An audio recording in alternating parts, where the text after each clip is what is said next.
ஏன்பா பொண்டாட்டி செய்கிற வேலையெல்லாம் புருஷன் நீ செஞ்சுக்கிட்டு இருக்கிறியாப்பா? என்னடா இப்படி கேட்டுவிட்ட? புருஷன்னா என்ன நினச்சிட்டு இருக்கிறடா? புருஷங்கிற 4 எழுத்துக்கு அர்த்தம் தெரியுமாடா உனக்கு? இப்போ சொல்கிறேன் கேட்டுக்கடா. பூனா. பூனா? நீ நினைக்கிற மாதிரிலாம் இல்லைடா. பூனா புடவை துவைக்கிறதுல நெருப்பாகும்.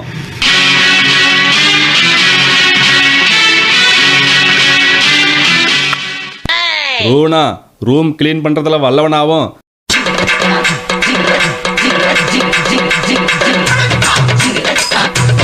சானா சமையல் செய்யறதுல கெட்டிக்காரனாவும்.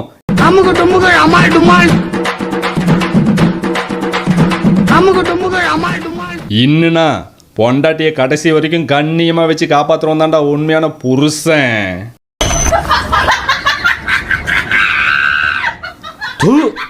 இதெல்லாம் ஒரு விளக்கம்னு என்கிட்ட சொல்லிட்டு இருக்கிற.